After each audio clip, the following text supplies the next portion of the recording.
Alright, in this tutorial I'm going to show you how to take your A6300 footage and work with it in Davinci Resolve. Typically you're going to get MPEG-4 little clips off of your 6300, put it on your hard drive or on an external like I have here. You're going to put it here, you're basically going to look around for it, right? So you just grab your external storage or any one of these and you'll find your actual footage. And once you do, you literally pull that footage down into the bin here, or you just add it to your actual bin. So once it's in the bin, you got to actually make a timeline for it. So I'm going to go ahead and take this footage of me coming up to a door, right-clicking and saying create timeline using selected clip. And I got a million of these, so I'll just put them what they were. So now that I've done that, I can go over to edit. You can also take these two clips right here, I believe, and you can also say create timeline using selected clips to have both clips one after the other. But once you do that, and because some people get confused, they go, oh, I can't get, nothing's working, you got to make a timeline. Sorry. So you're going to go back to your edit, and here's your editorial.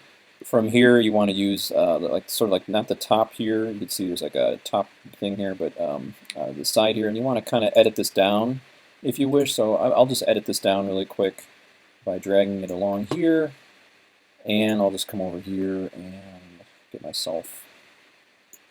Just get a nice clip, and I'll just move it to the front of the cut here. Okay, so this is 4K shot in the SLOG3. The reason why I shot at SLOG3 was because I got a very heavy blown out window here and so forth, so I want to kind of play with that. And it's always good to test stuff with some skin tones. I'm a pretty pale guy, so it's not the perfect example, but let's go over to color. So here's color in the entire sequence. You have this little thing here you can drag back and forth to pretty much for the entire clip itself. Now, in my previous tutorial, I talked about how you can do all this inside of Lumetri inside of Premiere, and I'm going to show you some of the reasons why in Davinci Resolve you'd want to do something in Resolve. There's hue versus hue that is not in Lumetri, so there's a lot of different things you can play around with. These are called nodes. You can add them by right-clicking and saying Add Nodes. Correctors, parallels, layer, mixer, key mixer, splitter, combiner. The usual ones used is these three right here, corrector, parallel, and layer mixer. You can add more nodes by right-clicking and saying Add Node with corrector, and you can just throw that corrector right over here and add it onto that, and you can add, so each one of these is a separate color correction node, some way in the way to layer stacking inside of After Effects and so forth. So what I'm going to do first is I'll go to my first layer node by clicking on it, and we're going to add a LUT to this. It's important to understand that the actual LUT that we're playing with here is a SLOG LUT, okay, and that literally means like a shape of an S in a certain degree, because you have at the top of the 0:1 ratio here, the highlights are kind of being tamed a little bit, and then blacks from 0 to 0.3 almost are pretty much flat. So a lot of information being saved in the highlights, not so much information being saved in the shadows. Midtones and so forth. So when you expose for SLOG3 or SLOG2, you want to expose very, very brightly. They usually say 1 to 1.5 stops over. The best way to do that is put your zebras to 100 plus on your A6300, and then just overexpose until you get to a point where you get zebras, and then come back down a little bit. It may not look that appeasing for the image itself, but it's the best way to expose so that you don't get very, very grainy blacks. Now, you still get the same dynamic range in shooting Cine 4, which allows you to get into the 200 to 800 ISO range. And just using Cine 4 with a gamut of gamut 3.cine as a picture profile is just as good with the same amount of dynamic range. So I usually like to use the LUT3, or I'm sorry, SLOG2 and SLOG3 for situations where you got windows and got a high level of contrast. If you're out in the forest and you got trees, you got blown out skies and really dark shadows under the trees, or if you got windows in your shot, then you want to shoot SLOG3 or SLOG2. There is a lot of garbage complaining about SLOG3 in the sense that you got banding in the blue skies. It's very true. I really don't want to tell you SLOG2. Then I rarely see it, honestly. So here's the interface in here. You have all these other options here. We'll start with the camera. If you did have raw information, you could actually come in here and adjust certain aspects such as the color temperature, but this is not raw. It's very important for you to understand that. This is XAVXGHD, I can never say it right, but anyway, it's basically not raw, and you can't really play around with your color balance too much as far as correcting in post without some serious damage. Moving along here, There's all these other things you can do, such as shooting your charts, your color checkers, and then matching it in here. Again, that's probably a more advanced thing. Here's where you can play with your highlights and the shadows. Your color wheels can start with primaries, and then you can go into logarithmic-based color correction, which is right here. So gamma, lift, gain, offset, mostly based on linear-based workflows, except gamma. That's very SLOG-y. So we'll get into all that. Next over is these wonderful little options. Playing with your luminance, gamma, and lift is a great way to adjusting your image without kind of messing up your skin tones too much. I'll go over that a little bit. And then you can come in here with individual colors based on bars. And the beauty of why you would use Davinci Resolve is the qualifier. Qualifier is a great and awesome tool with some tracking masks and all types of fun stuff like that. So you can isolate certain areas, do hue versus hue based color correction, all types of fun stuff like that in here that you can kind of play with. So let's start out with the first node is usually just the application of the LUT, or converting the SLOG3 into a manageable LUT that is mostly quote-unquote linearized, or in a Rec 709 workflow, or sRGB if you wish. So you can go to color space here. You have 1D input LUTs, and you have 3D LUTs. If you're shooting SLOG2, you should use Sony SLOG2 to Rec 709. Okay. If you're shooting Sony SLOG3 with the sgamuts.cine, you really want to take advantage of these 3D LUTs, which are just more detailed. So you can go under Sony. You can see these are all SLOG3s. If you want SLOG2 versions of these, you're probably best off going to Sony's website and downloading some LUTs themselves. So I'm going to go ahead and choose what I prefer. There's different ones here that are converting.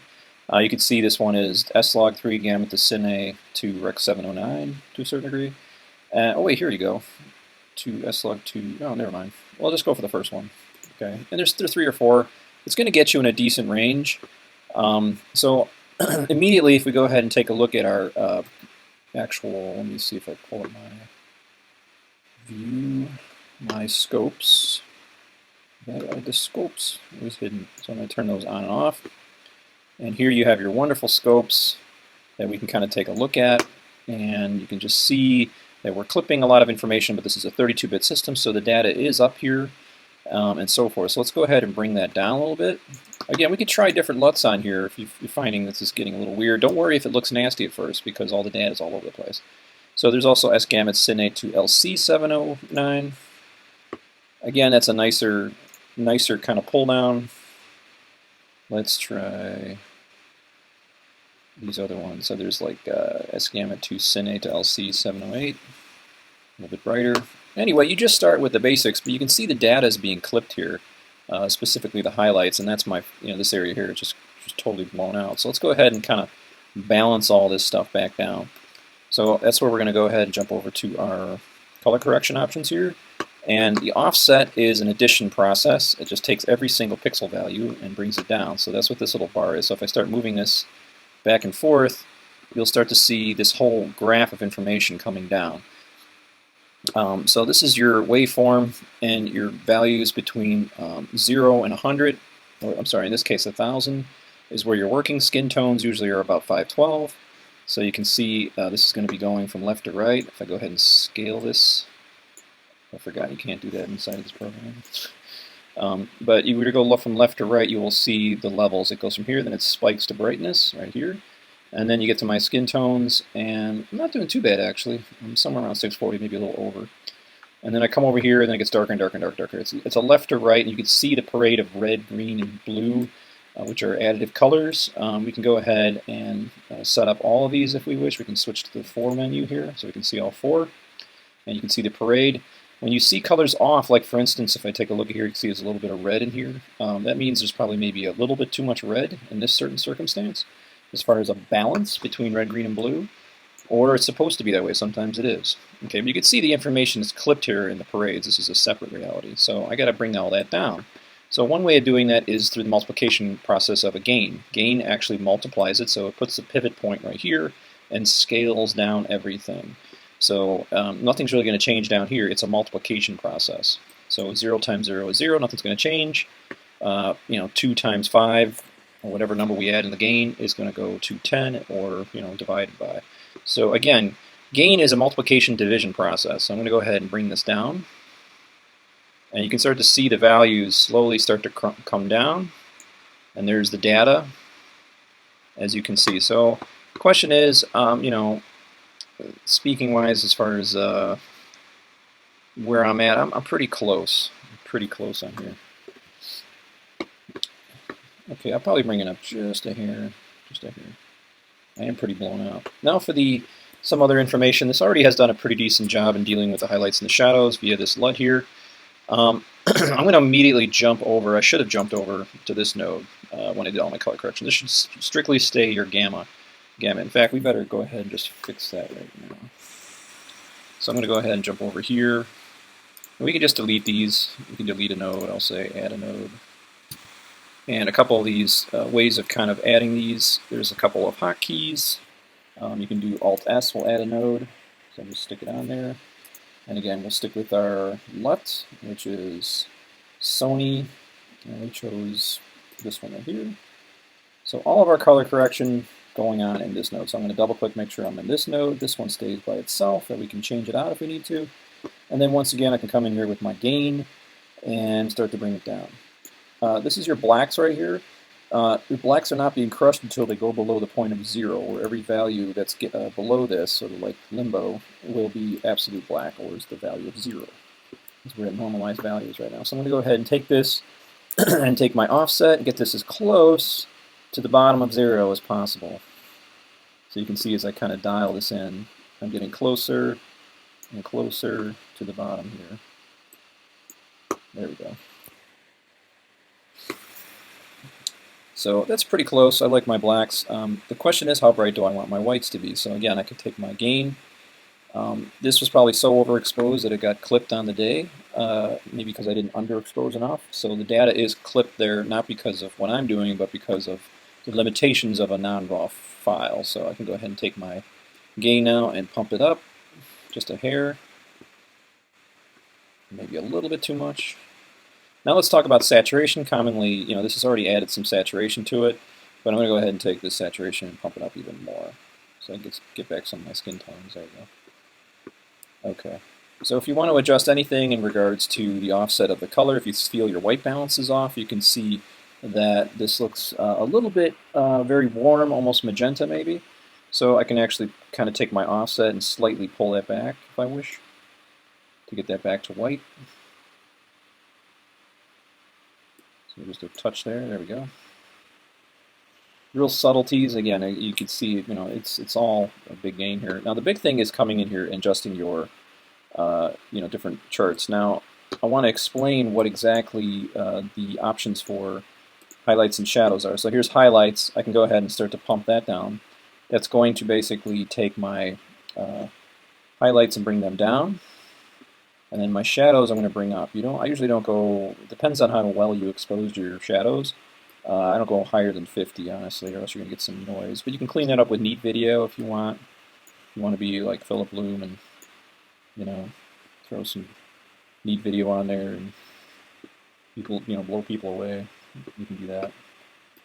Okay, so again, I don't want to go too crazy because that's going to introduce some noise. And the noise in the 6300 isn't too bad. It actually feels like film noise. It doesn't feel like video noise. It almost feels like film emulsion grain noise. So it's even if you get a little bit of it, it feels natural when you get into the whole thing. Now, there's a couple things you can do. Midtones detail, obviously that's basically sharpening up the midtones a little bit. Color boost, you can go ahead and boost the colors.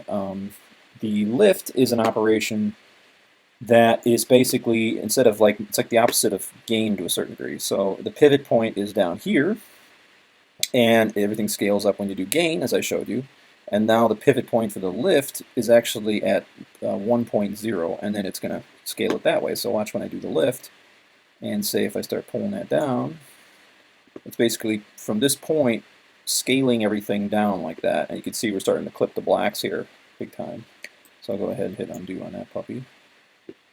So what is the lift good for? It's good for lifting the whites. So if you need to lift the, lift the blacks. So if I need to lift the blacks, you're literally pulling everything up from here. Okay. The gamma is basically a gamma curve only adjusting midtones. So I can go ahead and shift this like this, and you'll see that what's going to happen is, as I do that, look at the actual waveform here. You'll see the waveform shift a little bit in the sense of the shape of it from here to here. So you can see how it just shifted, and the information is shifting from here to here, so to speak, up and down. Values are getting brighter. So the offset, again, is an addition process. It's going to move the entire thing up and down universally. So usually you want to do that to kind of get this little, whatever you call it, right about here at 0, so that you can have it color corrected. Again, you have a system here that tells you where you are as far as your color balance is concerned. You can see I'm still in the reds and yellows. So I could take my offset and slightly move it towards blue and cyan to kind of get a good white balance, because you can see it's very warm in my whites here. So again, I could just come in here and just pull a little bit this way, and that should start to shift this every little point on here is basically like a pixel dot.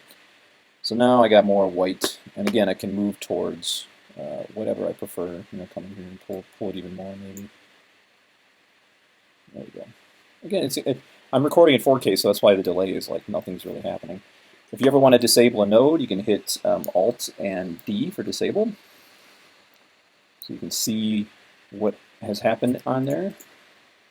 And so if I come over here and hit Alt D, you can see this is just the LUT itself. And now when I add, here's the information, what I corrected, it's looking a lot nicer.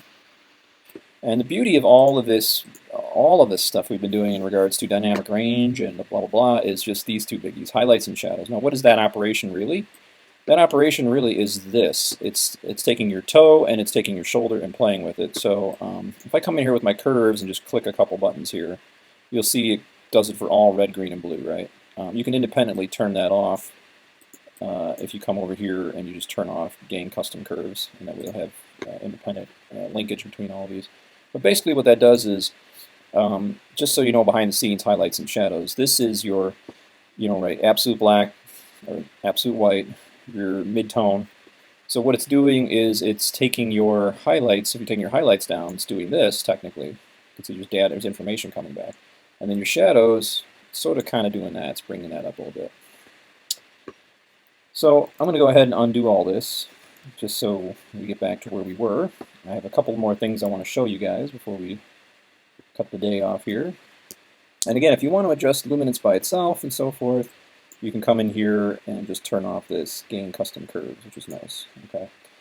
So let's see a couple other things before we jump into qualifiers and all the other fancy stuff. You got contrast. Contrast will basically take the pivot point of the mid-tone area and start to scale everything towards the outer edges. And then once this starts to touch the 1000 mark here, and then this starts to touch the 0 mark, you're going to start crushing the whites and blacks. The minute any information goes above this, you're going to start to see whites getting crushed and so forth. Sometimes you want that. Like for instance, even though this is nice, there's some color here, it looks very faded. So I may want to crush my whites. And one way of doing that is, of course, I can use my gain. That's another possibility. Or I can just add some contrast. Usually you only want to go any higher than 1.1 is the highest you really ever want to go, they tell you. You can see what happens here. See how it's scaling from this midpoint? So now you got more contrast, but you end up looking like 5D footage, where you've got about, what, 9-10 stops of usable dynamic range as opposed to 12 stops dynamic range. There's a whole hoopla over this camera A6300. How much dynamic range do we really have? I've heard everything from 14 stops to 12 stops. What I've heard is 14 stops, technically, 12 usable stops of latitude, which is the same equivalent of, say, one of these Alexas or Reds or whatever, maybe a couple stops under. This whole debate's getting crazy. Okay, so then we'll jump over to just saturation here. You got saturation, which you got to be careful of. Hue, you can do a hue shift, and Lumimix. I'm not going to get into too many of those right now. One of the things that people usually recommend is the luminance-based lift and gamma. So for instance, if I want to make a quick adjustment in the brightness values here, of this thing, I can do a lift, and this is going to allow me to make some changes without affecting my midtones. If I want to darken up the scene, I want to pull that down and then bring up my gamma a little bit. Things are going to relatively stay the same there in the mid-tone skin tones. Okay. So with that said, let's move on to the next option here. Oh, and by the way, you also have your, you have your primaries, as you can see here. You can also go to your logarithm. So if you want to add a highlight color, so if you want the highlight color to be tinted a little bit yellow, there you can see it's looking really nasty because it's not pure white there, which is kind of ugly. Looks nice to a certain degree. And then your shadows, if you want to be Michael Bay and add blue in your shadows and make it look horrible, go ahead. Again, you do this very subtly, you don't put that much on. And so forth. So, and then midtones as well.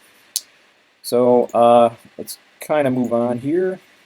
And what we have here is red, green, and blue output, so that you can play around with all those based on, midtones, highlights, and shadows. Oh no, I'm sorry, not midtones, this is a mixer.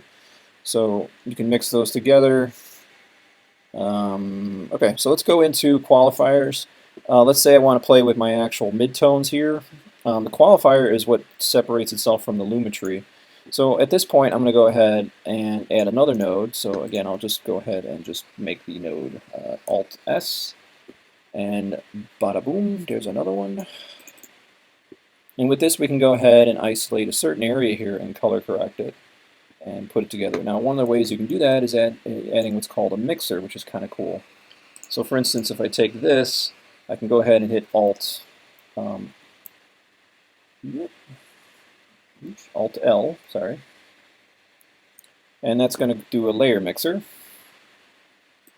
If you need to zoom out, you can right-click and say, zoom out or whatever. Get some more space in there. So what this does is create a mixer, and it works in the opposite direction of Photoshop. So the priority sort of layering on top is this. So you got to imagine this is the top of the hamburger bun. This is the top hamburger bun. This is basically what's below it. So whatever's on here gets stacked on top of the one right here. So what I can do is with this node selected, I can go ahead and isolate my skin tones. So let's go ahead and do that. And that's using this cool little tool here called Picker. So I'm going to go ahead and pick my skin tones. And you can start to see it update on my screen here. Everything will turn gray except my skin. To see what I'm actually picking is I can go ahead and click on this little guy right here, the highlights. And you can see I didn't grab everything, so I'm going to go ahead and hit this little plus sign here. And if I need negative, I can take myself out. There you go. Okay, so one of the things you can do is you can denoise all that. You can clip the blacks. This is going to kind of blend this all, merge this all together. In fact, if I can zoom in a little bit so you can see, if you clip the blacks, kind of sharpen it a little bit, clip the whites, go back. It's like a keying, basically. You guys ever done keying? And then you do the blur radius, and this basically is sort of like a erode dilate. You can, blur it out really heavy. You can go crazy with it. So you can see that. And now I can go ahead and take the in out and pull that back. So it's going to shrink the actual mask. Kind of get going there. Again, I'm chugging a little bit. So I got all this other data here. I can actually isolate myself with a tracker. So I can go ahead and take this little circle here, put myself into this little guy right here. And I need a faster computer for this. Come on, Chuggy. So you can eventually key this with the using tracking and so forth. So what I can do is isolate this down to just my face. There we go. And hit pause here. Okay, so now that I've qualified this information here, I can actually come in and while that mask is on here, you can actually come into tracking, and you can literally, once you have it on here, you can go ahead and just track forwards and backwards, and it'll actually kind of track with my movement. So if I go ahead and hit, this here, you can see it's looking for tracking dots, and this might take 20 years, but it's basically going to track that circle to where I'm walking. So let's go ahead and just run back to, I'll go ahead and hit stop, if it can stop. Okay. Lots of craziness here. So let me get back to where I was. Again, experiment with all this. I'm kind of showing you a run and gun on this because I really want you guys to get a feel for what this program can do and why you would download it. I mean, it is free. I mean, it's, you know, there is a paid version. I'm not sure why or what makes it much better. I think there's some accessibility issues, but you can export everything 4K out of this pretty easily. So with that said, I can go ahead and turn off. I'll come back to my color corrector now. And again, I'm on this node here, and I can go to color correction. Let me go back to my qualifier, which is a little dabber. I'll turn off my qualification, and in this point, I can go ahead and just color correct this. So I can come over here and take my saturation. I can increase it if I want. I can turn it into Oompa Loompa. Again, this is me just going crazy. It looks like I got a sunburn. And then with this on here, and then the layer behind here, if I want to add a specific look to this, like for instance, if I want to add a lot of blue gain or something, just to look kind of moody, I can add a little bit of that, and now you get this kind of blue. So you can see it's this, and then the head gets pretty much stamped right on top there, okay? And that's what makes up a layer mask. The last thing I want to show you guys before we kind of jump ship here is a parallel. So a parallel, I can take this layer mask, and again, if you try to hit Alt and P for parallel, so Alt P, it's going to say, hey buddy, I need a color correct node. So again, I'm just going to hit Alt S to make another color corrector. And with that, we are going to go ahead and hit Alt P for parallel. And the parallel is very much like, to a certain degree, it's kind of like a layer mixer, but you're isolating these elements and they're basically being added together. It's not sandwiched together, they're just being added together. Like for instance, if I come over here and if I qualify a certain area, like if I go to my masks here and I create, say, let's see here, let's try adding a square or something. Let's go ahead and add like a line. Actually, let me hit pause. This is really taking 10 years. Okay, so what I've added here, because my camera's is bogging down, is on this layer you can see I've got isolated the area using a mask. It uses curve mask where you hold down your button and you click and hold and you drag out a spline, so you get splines. And then over here I have this area here, okay, which is my this little guy here. So, and again, if you ever want to see this stuff, I believe if you just turn on your isolator here, your highlights, you can see what exactly it is. If you want to denoise it or blur it, so I can go ahead and blur the edges there, and then click on this guy and add a blur to that as well. I believe it blurs it. Come on, you blur. Uh-oh. There might be some filters over here you can do that. Sorry, that's for the qualifier. So you have all these different things here: pan, tilt, opacity. Here we go. You can add some softness. Sorry, guys. For all you jaded compositors out there going, oh, he doesn't know what he's doing. You're probably right. All right, so I'll come over here to this here, and I'll just go ahead and soften that a little bit. Okay, so what we're going to do is, again, this is additive. There is no layers, order stacking here to a certain degree. It's just a certain element that's been layered on, and if there's overlap, it's going to be affected. So again, I can come over here. I'll turn off my qualifier option here. So go back to qualifier, turn off the highlights, and now I can make a judgment. So now I can go over here and just play around with this specific area here. So if I come in here, another thing is when you create the masks for each of these layers, right, you can also use your qualifier for this. So again, if I come over here and just, I've roughly isolated this shirt out, but maybe I only want a certain tone on here, so I'll go ahead and hit the qualifier for this tone of blue. Oops, make sure I'm selecting that. There we go. So I'm going to go ahead and just isolate this specific blue, and then I can add more detail in here. But it's isolated to that mask, which is nice. Okay. So again, and then you have this thing in here, a qualifier. This is based on hue, so I can change the what's affecting here is the brightness values. You can see that the lows are set to about 45. If I extend that into the dark values, I'm going to start to collect all this junk on the shirt here, hopefully. Give it a couple seconds here, and then again, I might have to take the saturation levels and bring those up, and then maybe enter into Pinkland on my, pull the width in from my hue. And then again, you can do whatever you want on this. You can actually come in here and blur this whole thing, like so. So with that said, I'll go ahead and turn this off. And then again, I can come over here to my, make a couple adjustments here. So you do have that, like I was talking about that hue. So if I take the hue and turn it, and you can see I'm starting to get a more cyan, or, different colors, red shirt, blue shirt, and so forth. So you can kind of make a quick adjustment. A la Richard Deacon from Oh Brother, Where Art Thou? Change the green grass to brown, the trees to leaves to brown if you want, something like that.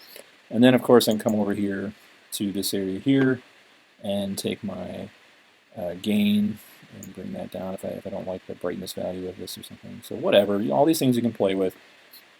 When you're ready to go, you go over to deliver.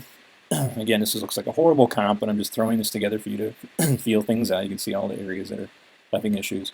But you can come over here and you have different, you just use basic or whatever. I usually use QuickTime ProRes 422.